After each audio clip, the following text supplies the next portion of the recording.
नमस्कार दोस्तों, पार्थ एकेडमी के ऑनलाइन प्लेटफॉर्म पर आप सभी का एक बार फिर स्वागत है। मैं अरुण यादव आज लेकर आया हूं बायोलॉजी के महत्वपूर्ण प्रश्नों की श्रृंखला का पार्ट नंबर 13। पार्ट नंबर 12 अभी तक हम कंप्लीट कर चुके हैं, जिसका लिंक आपको डिस्क्रिप्शन बॉक्स में अवेलेबल रहेगा। आप वहां जाकर उन सभी वीडियोस को एक बार देखें, क्योंकि सभी परीक्षा के लिए महत्वपूर्ण क्वेश्चन की श्रृंखला में वे क्वेश्चन मैंने इंक्लूड किए हैं जो आने वाली सभी परीक्षा को टारगेट कर सकते हैं।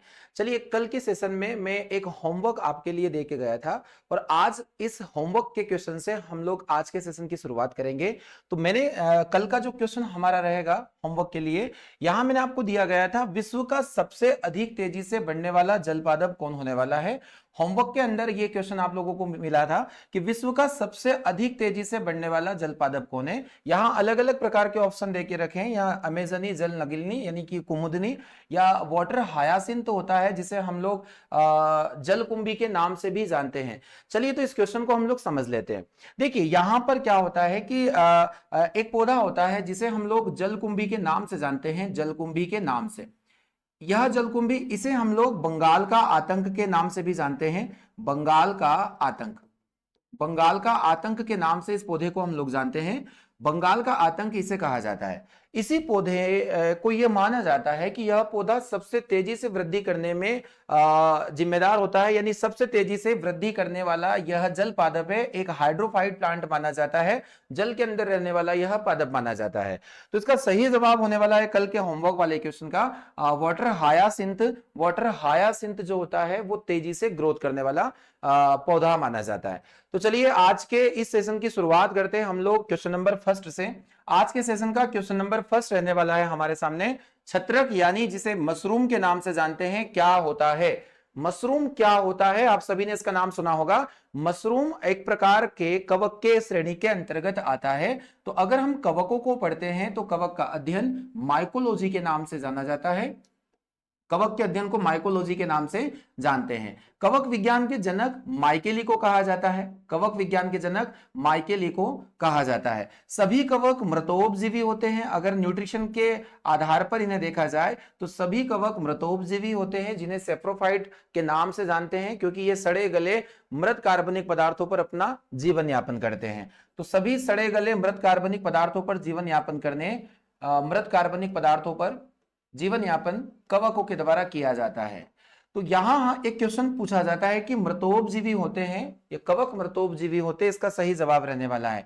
हम लोगों ने देखा होगा बारिश के समय जहां गोबर का जमाव अधिकतर होता है, वहां पर छतरीनुमा आकार के कुछ प्लांट होते हैं जो उग जाते हैं, जो कवक कहलाते हैं, जिन्हें हम लोग कुकुरमुत्ता या मशरूम के नाम से भी जानते हैं। क्योंकि गोबर एक ऑर्गेनिक डिकेड मटेरियल होता है जहां पर ये उग जाते हैं, क्योंकि इनका जो उगने का स्थान होता है प्रायः ऐसा स्थान जहां फल फ्रूट या कोई भी ऑर्गेनिक कंपाउंड जो सड़ चुका है वहां ही अपने आप को ग्रो कर लेते हैं। क्योंकि इन्हें उगने के लिए नमी की आवश्यकता बहुत ज्यादा होती है, इसलिए नमी वाले जोन में उग जाते हैं। यहां हम ऑप्शन पढ़ेंगे कि मशरूम क्या है। तो मशरूम एक प्रकार का कवक है। ऑप्शन नंबर इसका ए सही रहने वाला है। यहाँ वायरस, बैक्टीरिया और जो प्रोटोजोवन है, लास्ट सेशन में हम लोगों ने इनको डिस्कस किया है। तो आप लोगों ने अगर प्रीवियस वीडियोस नहीं देखे हैं तो एक बार आप प्रीवियस वीडियो जाकर जरूर देखें।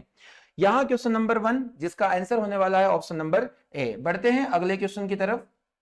अगला क्वेश्चन हमारे सामने है, हरित ग्रंथियां का संबंध किससे होता है, यानी ग्रीन ग्लैंड क्या होती है। काफी महत्वपूर्ण क्वेश्चन है, ग्रीन ग्लैंड क्या होती है। तो प्रिय विद्यार्थियों, मैं बताना चाहूंगा यह क्वेश्चन जो है यह उत्सर्जन से संबंधित क्वेश्चन माना जाता है। उत्सर्जन के संबंधित यह क्वेश्चन है, हरित ग्रंथियों का संबंध किससे होता है। देखिएगा, जंतु जगत में अलग अलग प्रकार के जीव माने जाते हैं, जैसे पोरीफेरा, पोरीफेरा सिलेंट्रेटा। अगर हम लोग इनको डिस्कस करें, पोरीफेरा सिलेंट्रेटा, सिलेंट्रेटा, यहां आ जाता है प्लेटी हेलमंथस, प्लेटी हेलमंथस। इसके बाद एस्केलमंथस, एनेलिडा और आर्थ्रोपोडा, एनेलिडा और आर्थ्रोपोडा। आर्थ्रोपोडा के बाद में मोलस्का, इकाइनोडर्मेटा, काफी अलग अलग संघ होते हैं। तो देखिएगा प्रिय विद्यार्थियों, यहां पर एक महत्वपूर्ण क्वेश्चन हम अभी डिस्कस करने वाले हैं। ग्रीन ग्लैंड का संबंध किससे होता है? देखिए, ग्रीन ग्लैंड या हरित ग्रंथियां एक प्रकार की उत्सर्जन ग्रंथियां होती है। उत्सर्जन से संबंधित यह अंग होता है, परंतु यह किन जीवों में उत्सर्जन करवाता है? तो ध्यान से देखिएगा। देखिए, ये सभी निम्न स्तर के प्राणी माने जाते हैं, पोरीफेरा सिलेंटेटा। तो इनमें जितनी भी क्रियाएं होती है वह स्किन से होती है, यानी कि त्वचा से। इनके अंदर जितनी भी एक्टिविटी होती है, श्वसन, उत्सर्जन, सभी क्रियाएं त्वचा के द्वारा संपन्न होती है। त्वचा के द्वारा संपन्न होती है। यदि हम लोग प्लेटीहेल्मिन्थस की बात करें तो प्लेटीहेल्मिन्थस के जीव इन जीवों से थोड़े डेवलप माने जाते हैं। यहां प्लेटीहेल्मिन्थस में, जिन्हें हम लोग चपटे कृमि के नाम से भी जानते हैं, यानी कि फ्लैटवर्म, चपटे कृमि, ये कृमि के नाम से जाने जाते हैं। यानी ये वो वॉर्म्स होते हैं जो एंडोपेरासाइट्स के नाम से भी जान सकते हैं, क्योंकि यह जीवों के शरीर के आंतरिक भागों में पाए जाते हैं और विभिन्न प्रकार के रोग फैलाते हैं। तो चपटे कृमि हम लोग देख रहे थे। चपटे कृमि में यहां प्लेटीहेल्मिन्थस में उत्सर्जन के लिए विशेष प्रकार की कोशिका पाई जाती है, और इन कोशिकाओं को हम ज्वाला कोशिका के नाम से जानते हैं, यानी कि फ्लेम सेल। इसका मतलब हो जाएगा ज्वाला कोशिका, अर्थात फ्लेम सेल इन्हें हम लोग कहते हैं, जो उत्सर्जन करवाने में सहायक कोशिका मानी जाती है। ठीक उसी प्रकार एस्केलमेंथिस, जिन्हें हम लोग गोल कृमि के नाम से जानते हैं, राउंड वर्म, और यह राउंड वर्म के अंदर उत्सर्जन करने वाली जो कोशिका होती है, इसे हम लोग रेनेटी कोशिका के नाम से जानते हैं। रेनेटी सेल, रेनेटी कोशिका, है ना। पहले यहां पर आ जाएगा ज्वाला कोशिका प्लेटीहेल्मिन्थस के अंदर, और एस्केलमेंथस या गोल कृमि के अंदर रेनेटी सेल्स पाई जाती है, जो उत्सर्जन के लिए सहायक मानी जाती है। अगर हम लोग एनेलिडा की बात करें, जहां केचुआ सम्मिलित होता है, तो केचुए में उत्सर्जी अंग नेफ्रिडिया को माना जाता है। नेफ्रिडिया को माना जाता है। तो केचुए में उत्सर्जन, यानी कि एनेलिडा के सभी जंतुओं में प्राय उत्सर्जन एनेलिडा नेफ्रिडिया के द्वारा होता है। वही अगर आर्थ्रोपोडा की बात करें, जहां जंतु जगत का सबसे बड़ा संघ आर्थ्रोपोडा को माना जाता है, टोटल जैव समुदाय के 2/3 एनिमल जो है इस ग्रुप से बिलोंग करते हैं। तो आर्थ्रोपोडा के अंदर अगर देखा जाए तो यहां उत्सर्जन के लिए हरित ग्रंथियां पाई जाती है, हरित ग्रंथियां पाई जाती है। और इन हरित ग्रंथि को मेल्पिगियन नलिका के नाम से भी जाना जाता है। मेल्पिगियन नलिका के नाम से भी इन्हें हम लोग जान सकते हैं। मेल्पिगियन ट्यूब, यानी कि ग्रीन ग्लैंड। यह ग्रीन ग्लैंड आर्थ्रोपोडा के सभी जंतुओं में उत्सर्जन का कार्य करवाती है, उत्सर्जन का कार्य करवाती। तो इसका सही जवाब यहां देखिएगा प्रिय विद्यार्थियों, हरित ग्रंथियां किससे संबंधित है? हरित ग्रंथियां यहां उत्सर्जन, इसका ऑप्शन नंबर बी हमारे लिए बिल्कुल सही जवाब होने वाला है। तो यहां अलग अलग जीवों में अलग अलग प्रकार के उत्सर्जी अंग हेतु कोई ग्रंथियां पाई जाती है। जहां मैंने आपको कुछ नाम यहां पर शो किए हैं, इन्हें आप अपने नोट्स में लिखना प्रारंभ करें। चलिए बढ़ते हैं क्वेश्चन नंबर 3 की ओर। क्वेश्चन नंबर 3 है, किस प्रक्रिया द्वारा श्वसन के दौरान गैसें रुधिर में प्रवेश करती है और फिर उसे छोड़ देते हैं? हमारे शरीर के अंदर फेफड़ों के द्वारा श्वसन को अंदर और बाहर किया जाता है। यानी श्वसन हेतु जो मुख्य उत्तरदायी अंग होगा वह होता है हमारे अंदर फेफड़े, लंग्स। और इन फेफड़ों के अंदर अगर हम लोग इंटरनल स्ट्रक्चर को देखें तो यहां पर इसकी कार्यात्मक इकाई होती है, और इन कार्यात्मक इकाई को हम लोग कुपिका के नाम से जानते हैं, या एल्वियोलाई के नाम से भी इन्हें हम लोग जान सकते हैं। कुपिका, कुपिका फेफड़ों का वह भाग होता है जहां से O2 और CO2 का एक्सचेंजेशन संभव है, या आदान प्रदान यहां से होता है। अब प्रिय विद्यार्थियों, मैं बताना चाहूंगा कि जो कुपिकाएं होती हैं, इन कुपिकाओं की जो मेम्ब्रेन होती है, झिल्ली होती है, यह उपकला ऊतक से बनी होती है। अगर उपकला ऊतक से यहां पर पूछा जाए तो एक प्रकार का उपकला ऊतक, जिसे हम लोग सल्की उपकला ऊतक के नाम से जानते हैं, या फिर इसका एक प्रकार पूछा जा सकता है, यह सिंपल स्क्वैमस एपिथेलियल टिश्यू से निर्मित होती है, जिसे सरल सल्की उपकला ऊतक के नाम से हम लोग जान सकते हैं। यह झिल्ली का प्रमुख कार्य होता है कि यह झिल्ली डिफ्यूजन मेथड के थ्रू, यानी विसरण विधि के द्वारा गैसों को आदान प्रदान करवा सकती है। तो यहां से जो रक्त वाहिनियां होती हैं, हमारे अंदर जो ब्लड होता है, यहां HB O2 को लेकर विभिन्न प्रकार की कोशिकाओं तक जाएगा, और वहां से CO2 को लेकर यहां पर उन्हें छोड़ेगा। बट यहां रक्त वाहिनियों और कुपिकाओं की दीवारों के बीच में जो रक्त का, गैसों का आदान प्रदान होता है, वह किस विधि से होता है? तो इस विधि का नाम विसरण विधि होने वाला है।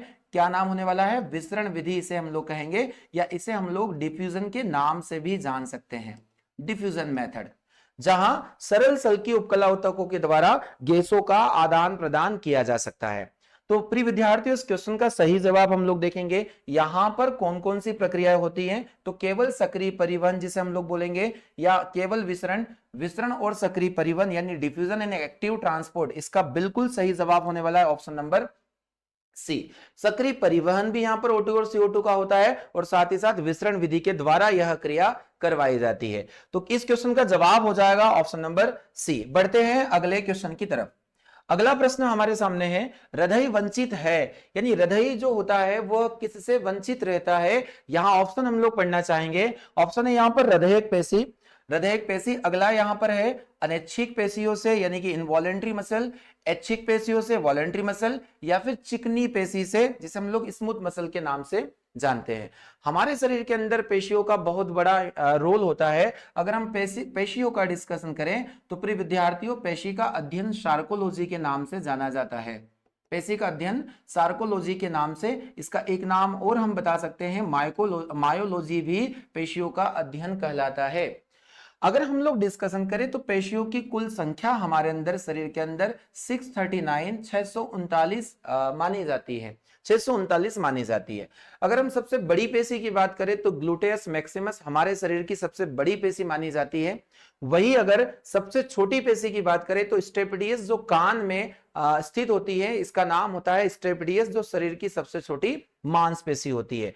आगे हम लोग डिस्कस कर रहे हैं कि जब इनका क्लासिफिकेशन किया जाता है तो पेशियां 3 प्रकार की होती है। नंबर 1 पर जिन्हें हम लोग ऐच्छिक पेशी के नाम से जानते हैं, या वॉलेंट्री मसल्स के नाम से इन्हें हम लोग जानेंगे। नंबर 2 पर यहां पर हम पढ़ने वाले हैं सभी अनैच्छिक पेशियां, और अनैच्छिक पेशियों का मतलब होता है इनवॉलेंट्री मसल्स, अनैच्छिक पेशी इनवॉलेंट्री मसल्स। और एक हो जाती है प्रिय विद्यार्थियों हृदयक पेशी, हृदयक पेशी, कार्डियक मसल, हृदयक पेशी। देखिए अलग अलग प्रकार की पेशियां हमारे शरीर के अंदर पाई जाती है। यहां हृदयक पेशियों से संबंध में एक क्वेश्चन आपसे पूछा गया है। मैं आपको बताना चाहूंगा कि हमारे शरीर के अंदर पाए जाने वाली सभी ऐच्छिक पेशियां इच्छा के अनुसार गति करती है। अगर हमारे मस्तिष्क के द्वारा किसी प्रकार की कोई सूचना दी जाती है तो उस सूचना के अकॉर्डिंग ऐच्छिक पेशियों के अंदर सारी गतिविधियां संभव है। ये वही अनैच्छिक पेशी की बात करें तो यह इच्छा के विरुद्ध काम करेगी। इनवॉलेंट्री मसल्स होती है हमारे इच्छा के विरुद्ध काम करती हैं। यह कंट्रोल में नहीं होती है, यह स्वतः ही काम करने वाली पेशियां मानी जाती है। वही अगर हृदयक पेशियों की बात करें तो हृदयक पेशियों के पास, हमारे हृदय के पास हृदय की खुद की पेशी है जिन्हें कार्डियक मसल्स के नाम से जानते हैं। और ये माना जाता है कि कार्डियक मसल्स ऐच्छिक और अनैच्छिक दोनों का सम्मिश्रण माना जाता है, कि इन दोनों के मिलने से बनती है। अगर हम लोग इसको डिस्कस करें प्रिय विद्यार्थियों तो ऐच्छिक पेशियों का नाम रेखित पेशी भी हम लोग दे सकते हैं, क्योंकि इसमें छोटी छोटी धारियां या लाइनिंग पाई जाती है जिसे हम लोग आई बैंड, ए बैंड यानी आइसोट्रोपिक बैंड और एन आइसोट्रोपिक बैंड के नाम से जानते हैं। यहां पर इन्हें हम लोग अरेखित पेशी के नाम से जान सकते हैं, क्योंकि यहां पर धारियां नहीं पाई जाती और इन दोनों के सम्मिश्रण से हृदयक पेशी का निर्माण होता है। तो प्रिय विद्यार्थियों मैं बताना चाहूंगा कि हृदयक पेशी जो होती है ऐसी पेशियां होती है जो जन्म से लेकर मृत्यु तक बिना रुके बिना थके निरंतर काम करती रहती है, क्योंकि ये वॉलेंटियर नहीं होती, ये ऐच्छिक पेशियों के अंतर्गत नहीं आती, ये अनैच्छिक होती है, क्योंकि इनके अंदर लगातार काम करने की क्षमता पाई जाती है। तो प्रिय विद्यार्थियों यहाँ हमारे पास क्वेश्चन है हृदय वंचित होता है, तो यहाँ हृदयक पेशी से, अनैच्छिक पेशी से, ऐच्छिक पेशी से। इसका सही जवाब होने वाला है वॉलेंट्री मसल्स, यानी ऐच्छिक पेशियों से। ऐच्छिक पेशियां हमारे हृदय के अंदर नहीं पाई जाती जो इच्छा अनुसार काम करे। तो इसका सही जवाब हम लोगों ने देखा ऑप्शन नंबर सी होने वाला है। बढ़ते हैं अगले प्रश्न की ओर। अगला प्रश्न है हमारे सामने क्वेश्चन नंबर 5 हम लोग डिस्कस कर रहे हैं, निम्नलिखित में से कौन सा विटामिन पानी में घुलनशील होता है, यानी वाटर सोल्यूबल विटामिन का हमें यहां पर नाम बताना है। अलग अलग प्रकार के विटामिन को अगर हम लोग डिस्कस करें, हमारे पास में फैट सोल्यूबल विटामिन और एक होता है वाटर सोल्यूबल विटामिन। अगर वाटर सोल्यूबल विटामिन की बात करें प्रिय विद्यार्थियों तो यहां बी और सी विटामिन का नाम आता है। बी और सी दो ऐसे विटामिन माने जाते हैं जो पानी के अंदर घुलनशील हो सकते हैं। फैट सोल्यूबल विटामिन का अगर डिस्कशन करें तो बी और सी को छोड़कर यहां ए, डी, ई और के ए, डी, ई के, ये 4 विटामिन ऐसे माने जाते हैं जो वसा में घुलनशील माने जाते हैं।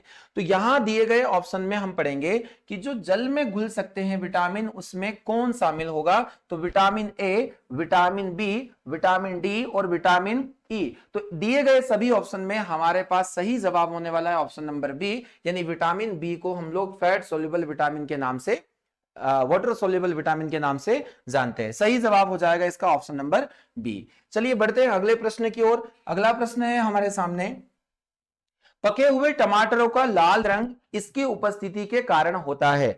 देखिए अलग अलग फलों में, अलग अलग फलों के अंदर अलग अलग प्रकार के वर्णक पाए जाते हैं और इन्हीं वर्णकों के कारण उनका कलर डिसाइड किया जाता है। यहाँ बड़ा ही अच्छा क्वेश्चन है और काफी टाइम ये एग्जाम्स में पूछा जा चुका है कि टमाटर के अंदर लाल रंग का प्रमुख कारण क्या माना जाता है। तो प्रिय विद्यार्थियों, मैं आपको बताना चाहूंगा कि किसी भी पत्ती में या फल में हरे रंग का प्रमुख कारण उसके अंदर क्लोरोफिल नाम का पिगमेंट होता है, हरित लवक।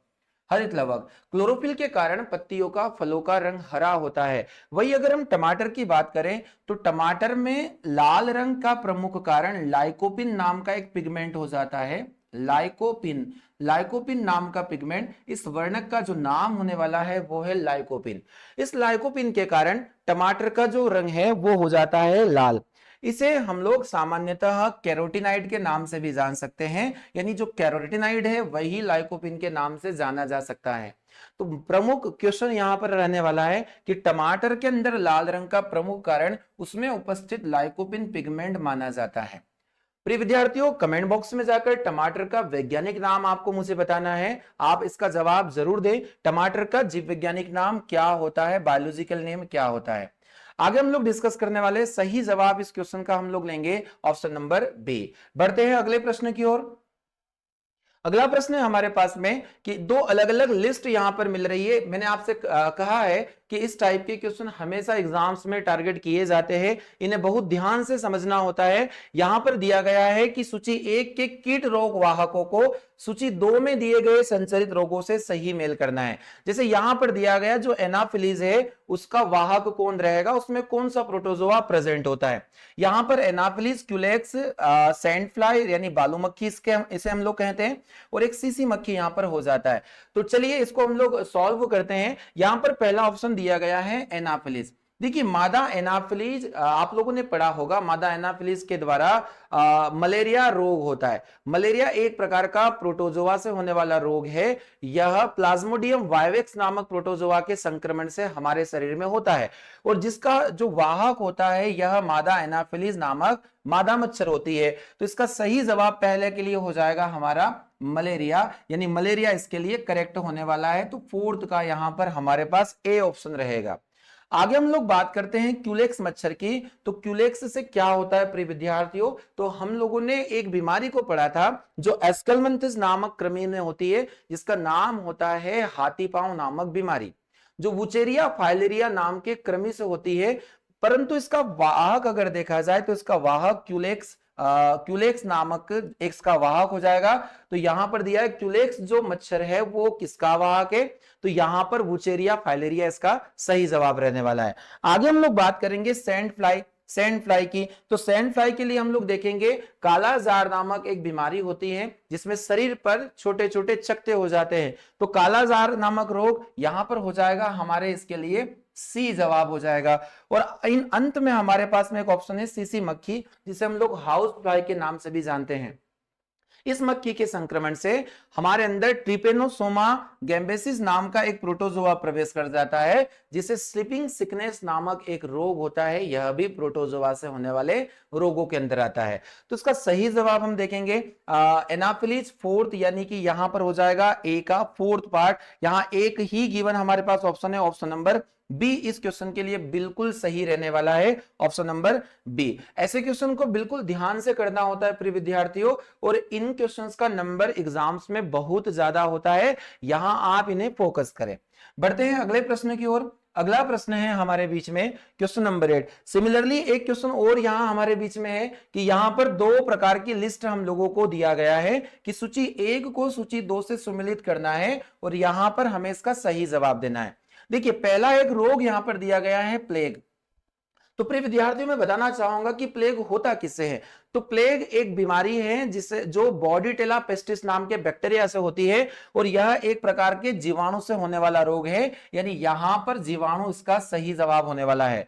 आगे हम लोग बात करेंगे एड्स। तो प्रिय विद्यार्थियों एड्स जो है वह एक विषाणु जनित रोग है ना, एक विषाणु जनित रोग है। तो यहां इसका सही ऑप्शन हो जाएगा हमारे लिए थर्ड वाला यानी बी।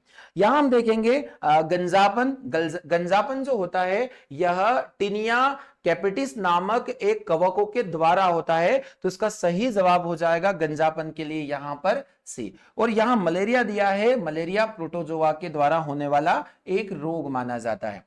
तो इसका हम लोग सही ऑप्शन मैच कर लेते हैं कि हमारे लिए जो पहला है इसका सही जवाब होने वाला है फोर्थ, यानी पहले का फोर्थ हमारे पास में एक ही ऑप्शन में दिया गया है, यानी इसका ऑप्शन नंबर डी बिल्कुल सही होने वाला है आपके लिए। देखिए बहुत अच्छे लेवल के प्रश्न ये होते हैं, एग्जाम्स में काफी पूछे जाने वाले प्रश्नों की श्रेणी में ये आते हैं। तो बढ़ते हैं अगले क्वेश्चन पर। अगला क्वेश्चन है हमारे सामने, क्वेश्चन नंबर 9 को हम लोग देखने वाले हैं। टेबल शर्करा किस प्रकार की शर्करा को कहा जाता है? किस शुगर को टेबल शुगर के नाम से जाना जाता है? बहुत अच्छा प्रश्न है प्रिय विद्यार्थियों। देखो यहां पर ऑप्शन देके रखा है ग्लूकोज, फ्रक्टोज, सुक्रोज और गैलेक्टोज। अगर हम लोग ग्लूकोज की बात करें तो हमारे शरीर के अंदर जो सबसे सिंपलेस्ट शुगर होती है, सिंपलेस्ट शुगर जिसके खाने से इंस्टेंट एनर्जी हमें मिल सके, वह ग्लूकोज ही होता है। इस ग्लूकोज को ग्रेप शुगर, ब्लड शुगर के नाम से भी हम लोग जान सकते हैं। यानी हमारे अंदर रक्त की शर्करा किसको कहेंगे? तो रक्त शर्करा हमारे अंदर ग्लूकोज ही होता है। इसे हम लोग अंगूर में उपस्थित शर्करा के नाम से भी जान सकते हैं, यानी ग्रेप शर्करा के नाम से भी इसे हम लोग जान सकते हैं। अगला ऑप्शन हमारे पास में है फ्रक्टोज। तो प्रिय विद्यार्थियों में बताना चाहूंगा कि फ्रक्टोज किसका प्रमुख कारण होता है? तो फलों में, सभी फलों में जो मीठापन होता है वह फ्रक्टोज के कारण होता है। यानी फल मीठे किसके, कौन सी शर्करा के कारण होते हैं? तो फलों में मीठापन फ्रक्टोज शर्करा के कारण होता है। वही अगर हम लोग बात करेंगे, इसे हम लोग हनी शुगर के नाम से भी जानते हैं, यानी शहद की शर्करा। शहद शर्करा कौन होती है? तो शहद के अंदर उपस्थित शर्करा फ्रक्टोज ही होती है और सबसे मीठी प्राकृतिक शर्करा फ्रक्टोज को माना जाता है। वही आगे हम लोग डिस्कस करने वाले सुक्रोज को, तो प्रिय विद्यार्थियों में बताना चाहूंगा इसे हम लोग गन्ने की शर्करा या केन शुगर के नाम से भी जानते हैं और यही व्यापारिक शर्करा भी मानी जाती है, व्यापारिक शर्करा भी मानी जाती है और इसे हम लोग टेबल शर्करा के नाम से भी जानते हैं, टेबल शुगर के नाम से भी सुक्रोज को जाना जाता है। वही अगर हम गैलेक्टोज की बात करें तो गैलेक्टोज जिसे हम लोग ब्रेन शुगर, नर्व शुगर आदि के नाम से जान सकते हैं। सही जवाब हो जाएगा हमारे लिए इसका sucrose, option number C. Table sugar किस नाम से जानी जाती है? सुक्रोज को टेबल शुगर के नाम से जाना जाता है। महत्वपूर्ण क्वेश्चन था हमारे बीच में क्वेश्चन नंबर 9। बढ़ते हैं अगले प्रश्न की तरफ। अगला प्रश्न है क्वेश्चन नंबर 10 हम लोग पढ़ने वाले हैं। मशरूम यहाँ क्या है? यानी इसे हम लोग कुकुरमुत्ता भी कह सकते हैं। कुकुरमुत्ता क्या है? देखिए यह आज के सेशन का सेकंड रिपीटेड क्वेश्चन है कि कुकुरमुत्ता वही एक कवक होता है। कुकुरमुत्ता एक प्रकार का फफूंद है, यानी जिसे हम फंगस के नाम से भी जान सकते हैं। एक बार फिर मैं आपको बताना चाहूंगा कि कवक वे माने जाते हैं जो मृतोपजीवी होते हैं, सेप्रोफिटिक होते हैं, सड़े गले मृत कार्बनिक पदार्थों पर यह अपना जीवन यापन करते हैं। सही जवाब हो जाएगा इसका ऑप्शन नंबर सी। चलिए आगे बढ़ेंगे क्वेश्चन नंबर 11 की ओर। क्वेश्चन नंबर 11 है हमारे सामने।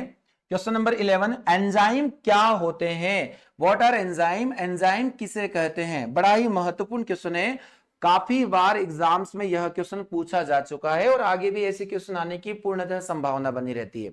सभी एंजाइम क्या होते हैं? आप सभी ने यहां पर नाम सुना होगा, जैसे यहां ऑप्शन दिए गए स्टेरॉइड, प्रोटीन, कार्बोहाइड्रेट और लिपिड। अगर हम प्रोटीन को डिस्कस करें तो प्रिय विद्यार्थियों प्रोटीन का अगर कंपोजिशन हम लोग देखें तो प्रोटीन मुख्य रूप से कार्बन, हाइड्रोजन, ऑक्सीजन और नाइट्रोजन जैसे तत्वों से मिलकर बना होता है। यानी प्रोटीन का मुख्य संगठन होता है कार्बन, हाइड्रोजन, ऑक्सीजन और नाइट्रोजन।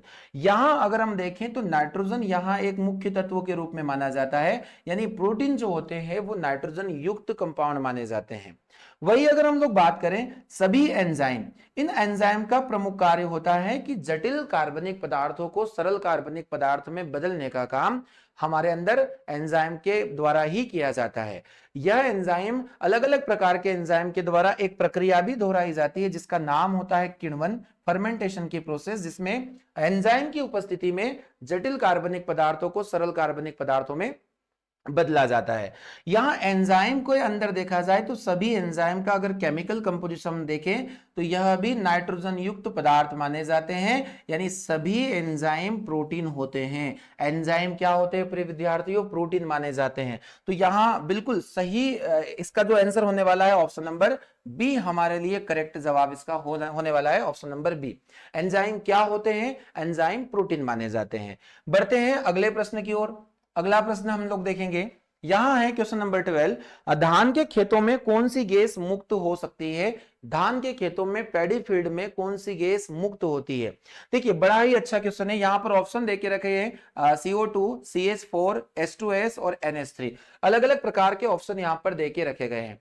प्रिय विद्यार्थियों, मैं आपसे एक छोटा सा डिस्कस करना चाहूंगा। एक बैक्टीरिया होता है और इस बैक्टीरिया का नाम हम लोग देखने वाले हैं मेथेनोजेंस नाम का जीवाणु। मेथेनोजेंस नामक जीवाणु, यह जीवाणु कहां पाया जाता है? मैं आपको बताना चाहूंगा कि यह जीवाणु प्रमुख रूप से सभी रुमिनेंट पशुओं की आंतों में पाया जाता है। रुमिनेंट पशु की आंतों में पाया जाता है। रुमिनेंट पशु कौन होते हैं? जो जंतु जुगाली करने का कार्य करते हैं, जुगाली के द्वारा अपने खाने को डाइजेस्ट करते हैं। तो प्रिय विद्यार्थियों, रुमिनेंट पशुओं की आंतों में एक बैक्टीरिया पाया जाता है, जिस बैक्टीरिया को हम लोग मैथेनोजेंस के नाम से भी जानते हैं। अब जब इनके द्वारा इन रुमिनेंट पशु की आंतों से जो गोबर प्राप्त होता है, उस गोबर में भी यह बैक्टीरिया अवेलेबल रहता है। इसी वजह से बायोगैस में मीथेन गैस मुख्य गैस के रूप में पाई जाती है, क्योंकि यहां पर मीथेन गैस का निर्माण करने वाले जो जीवाणु रहेंगे वो जीवाणु मैथेनोजेंस को ही माना जाएगा। ठीक उसी प्रकार अगर हम लोग धान के खेतों की बात करें तो धान के खेतों में भी मीथेन गैस का स्राव होता है, क्योंकि जितने भी दलदली एरिया होता है मीथेन को मार्स गैस के नाम से भी जाना जाता है। मीथेन का फॉर्मूला होता है CH4, जिसे हम लोग मार्स गैस के नाम से भी जानते हैं। यह मार्सली प्लेस पर सबसे ज्यादा अवेलेबल होती है, यानी ऐसे स्थान जहां दलदली क्षेत्र पाया जाए, दलदली क्षेत्रों में मीथेन का उपलब्धता सबसे अधिक होता है। तो धान के खेतों में भी मीथेन की उपलब्धता पाई जाती है। तो इसका सही जवाब हम लोग देखेंगे कि धान के खेतों में कौन सी गैस मुक्त होती है। सही जवाब हो जाएगा प्रिय विद्यार्थियों इसका CH4 यानी कि मीथेन। मैं आपसे पूछना चाहूंगा कि मीथेन हमारे ऑर्गेनिक केमिस्ट्री में किस समूह का एक तत्व माना जाता है? किस समूह का यह पहला मेंबर है? कमेंट बॉक्स में जाकर आप मुझे इसका जवाब दीजिएगा। चलिए बढ़ते हैं अगले प्रश्न की ओर। हमारे सामने है अगला प्रश्न, क्वेश्चन नंबर 13 को हम लोग कवर करने वाले हैं। अब यहां दिया गया है, मानव शरीर की कौन सी ग्रंथि है जो पीयूष ग्रंथि से हार्मोन के रिसाव को नियंत्रित करती है? अभी तक हम सभी क्लासेस में ये पढ़ चुके हैं कि पीयूष ग्रंथि को मास्टर ग्रंथि के नाम से जाना जाता है, परंतु यहां पर क्वेश्चन दिया गया है कि मानव शरीर की वह ग्रंथि बताना है जो पीयूष ग्रंथि से निकलने वाले हार्मोन को नियंत्रित करने का कार्य करती है। तो प्रिय विद्यार्थियों, आप सभी ने एक ग्रंथि का नाम सुना है, इसे जिसे हम लोग हाइपोथैलेमस के नाम से जानते हैं।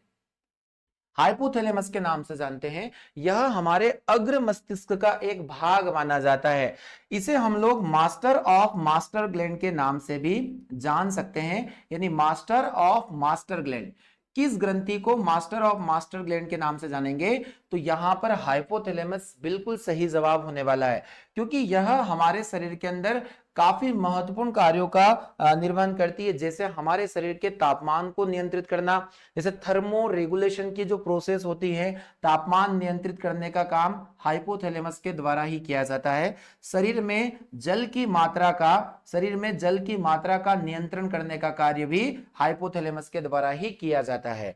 तो हाइपोथैलेमस काफी महत्वपूर्ण क्वेश्चन यहां से पूछे जा सकते हैं, जिसे हम लोग मास्टर ऑफ मास्टर ग्लैंड के नाम से भी जानते हैं। चलिए इसके क्वेश्चन हम लोग देख लेते हैं। यहां पर इसका सही जवाब होने वाला है ऑप्शन नंबर डी। इस प्रश्न के लिए सही जवाब ऑप्शन नंबर डी हम लोग चूज करेंगे, क्योंकि यहां हाइपोथैलेमस ही है जो पीयूष ग्रंथि के द्वारा निकलने वाले अलग अलग हार्मोन को नियंत्रित करती है। मेरा एक प्रश्न यहां से आपसे पूछा जाएगा कि हाइपोथैलेमस के द्वारा ऐसे कौन से दो हार्मोन हैं जो बनाए जाते हैं परंतु जिनका स्रावण पीयूष ग्रंथि के द्वारा होता है? उन दो हार्मोन्स के नेम आप कमेंट बॉक्स में जाकर लिखें।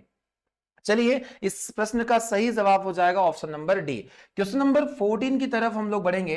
क्वेश्चन नंबर 14 है, वह परिस्थिति जिसमें ग्लूकोज में, रक्त में ग्लूकोज की मात्रा बहुत कम हो जाती है, इसको हम लोग क्या कहते हैं? देखिए अभी तक हम लोगों ने पढ़ा कि हमारे अंदर एक बीमारी होती है जिसका नाम है मधुमेह, मधुमेह डायबिटीज। डायबिटीज नामक रोग में क्या होता है कि जब हमारे अंदर अग्नाशय से निकलने वाला इंसुलिन हार्मोन, जब इंसुलिन हार्मोन की कमी हो जाती है, तो इस इंसुलिन हार्मोन की कमी से हमारे रक्त में ग्लूकोज का स्तर बढ़ जाता है। रक्त में शर्करा की मात्रा का बढ़ना डायबिटीज या मधुमेह के नाम से जाना जाता है। परंतु यहां पर क्वेश्चन पूछा गया कि शरीर में जब ग्लूकोज की मात्रा घट जाए या जब हमारे अंदर ग्लूकोज का अमाउंट कम हो जाए, ग्लूकोज के अमाउंट को कम होने के बाद जो बीमारी बनेगी उसका नाम क्या है? तो यहां ऑप्शन देके रखा है प्रिय विद्यार्थियों। देखिए काफी स्टूडेंट जिन्हें यह क्वेश्चन पहली बार पढ़ेंगे उसका सही जवाब मधुमेह ही लगाएंगे, पर प्रिय विद्यार्थियों में बताना चाहूंगा इसका डायबिटीज बिल्कुल रॉन्ग आंसर होने वाला है। यहां पर सेकंड ऑप्शन दिया है टाइफाइड, जो गलत होगा। मलेरिया भी यहां पर नहीं होगा। ऑप्शन नंबर डी हम लोग देखेंगे, हाइपोग्लाइसीमिया नाम का डिसीज। यह एक ऐसा रोग है, इस रोग में शरीर के अंदर यदि ग्लूकोज की मात्रा कम हो जाए, शरीर में ग्लूकोज की मात्रा कम हो जाए, तो इसकी वजह से यहां पर एक रोग हो जाएगा जिसका नाम है हाइपोग्लाइसीमिया। इस हाइपोग्लाइसीमिया में व्यक्ति के अंदर काफी दुष्परिणाम देखने को मिलते हैं, जैसे नेत्र जो दृष्टि होती है वह बिल्कुल कमजोर हो जाती है, नेत्र दृष्टि का कमजोर होना, वही जनन क्षमता का कम हो जाना, जनन क्षमता का कम हो जाना, जनन क्षमता में कमी, ये इसके प्रमुख लक्षण माने जाते हैं। तो यह रोग ग्लूकोज की कमी के कारण होता है। चलिए बढ़ते हैं अगले प्रश्न की तरफ। अगला प्रश्न है हमारे बीच में, मानव मूत्र है। यहां पर पूछा जाता है कि यहां जो ह्यूमन यूरिन होता है वो इनमें से क्या होगा? देखिए इसका नेचर पूछा गया है कि ह्यूमन यूरिन क्या होगा। यहां पर बेस दिया है, यानी कि क्षारक या फिर न्यूट्रल या फिर अम्लीय, या इनमें से कोई नहीं। तो इसे समझने के लिए हमें अलग अलग अंगों में पीएच वैल्यू को सेट करना होता है प्रिय विद्यार्थियों। जैसे अगर आपसे पूछा जाए कि हमारे शरीर के अंदर जो सलाइवा होता है उस लार का पीएच मान क्या होता है, लार का पीएच मान क्या होता है, तो आपका जवाब होगा सर लार का पीएच मान 6.4 के अप्रोक्स होता है। 6.4, 6.5 भी हो सकता है। आगे हम लोग देखेंगे हमारे अंदर जैसे आमाशय होगा, आमाशय रस का पीएच मान क्या होगा, गैस्ट्रिक जूस का पीएच मान क्या होगा, तो इसका होता है 2.2। ऐसे ही हमारे अंदर रक्त, उसके बाद हम आंसू को भी देख सकते हैं। यहां और भी जैसे बाइल जूस हो गया, आंतरी रस हो गया, सभी का पीएच वैल्यू अलग अलग होता है। वही यहां पर हम देखेंगे मानव मूत्र का पीएच वैल्यू कितना होता है। तो प्रिय विद्यार्थियों इसका पीएच वैल्यू होता है 7.4। 7.4 के अप्रोक्स मानव मूत्र का पीएच मान होता है। और हमने पीएच वैल्यू में पढ़ा है कि पीएच पैमाना सोरेनसन नाम के रसायनज्ञ के द्वारा खोजा गया था। और यहां 0 से लेकर 14 तक के डिजिट होते हैं। अगर 7 से कम किसी का वैल्यू आता है तो वह अम्ल के नाम से जाना जाएगा, 7 से अधिक क्षार के नाम से जाने जाएंगे, और जिसका पीएच मान 7 होता है उसे हम लोग न्यूट्रल या फिर उदासीन के नाम से जानते हैं। तो प्रिय विद्यार्थियों में बताना चाहूंगा कि मूत्र का पीएच वैल्यू 7.4 के अप्रोक्स होगा, यानी कि हल्का क्षारीय नेचर हमारे मूत्र का होता है। इसका सही जवाब हो जाएगा बेसिक नेचर। तो इस क्वेश्चन का सही जवाब हम लोगों ने देखा, क्वेश्चन नंबर 15 का करेक्ट आंसर हो जाएगा ए वाला।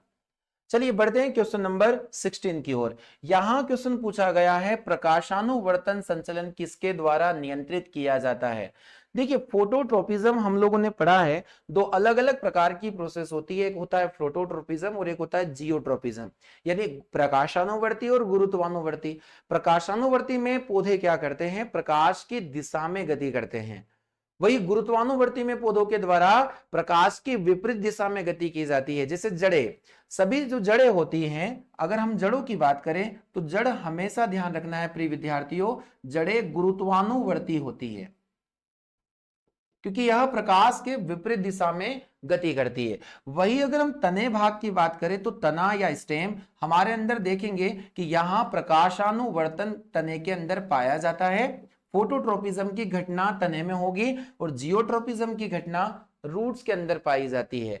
यहां प्रमुख वजह मानी जाती है कि अगर कोई पौधे का भाग प्रकाश की दिशा में गति करता है तो इसके पीछे एक हार्मोन जिम्मेदार होता है और इस हार्मोन का नाम हम लोग पढ़ेंगे ऑक्सिन।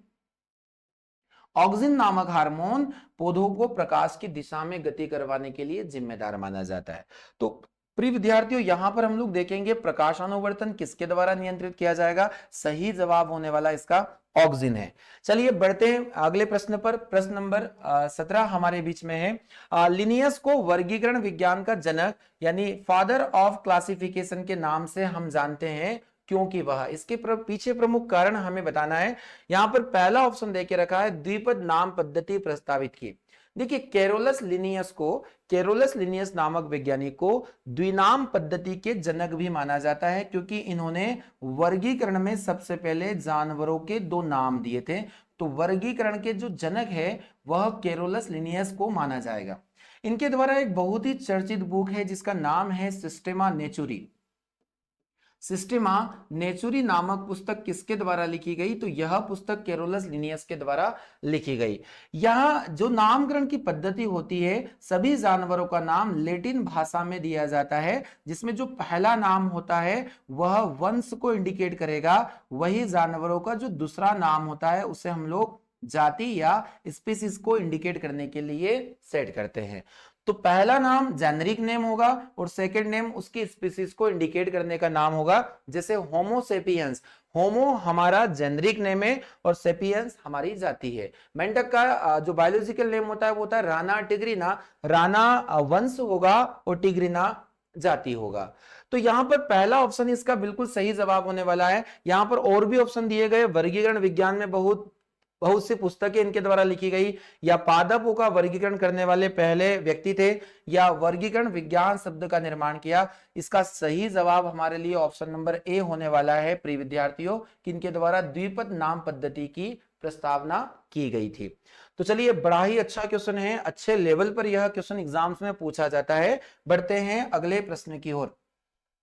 देखने वाले हम लोग क्वेश्चन नंबर 18, जीवों को उनके पर्यावरण के संबंध में अध्ययन को क्या कहेंगे, कि जीवों का संबंध पर्यावरण से दिखाने वाले विज्ञान को हम लोग क्या कहते हैं। देखिए सभी सजीवों की निर्जीव से भी एक संबंधता होती है। सभी सजीव जो है वो निर्जीव पर डिपेंड रहते हैं, अपने जीवन के लिए इनकी एक परस्पर संबंधता होती है, और इस संबंधता को, इस रिलेशन को विज्ञान की जिस शाखा में स्टडी किया जाता है उसे हम लोग इकोलॉजी के नाम से जानते हैं, यानी पारिस्थितिकी विज्ञान। पारिस्थितिकी विज्ञान जिसमें पारिस्थितिक तंत्र का अध्ययन किया जाता है, जिसमें एक जीव की निर्भरता किस प्रकार दूसरे जीवों से होती है यह बात बताई जाती है। इसका सही जवाब हो जाएगा पारिस्थितिक तंत्र यानी इकोलॉजी। चलिए बढ़ते हैं क्वेश्चन नंबर 19 की ओर। क्वेश्चन नंबर 19 है, कौन सी गैस पादप ग्रह प्रभाव यानी ग्रीन हाउस इफेक्ट के नाम से जाने जाने वाला प्रभाव के लिए मुख्य रूप से उत्तरदायी मानी जाती है।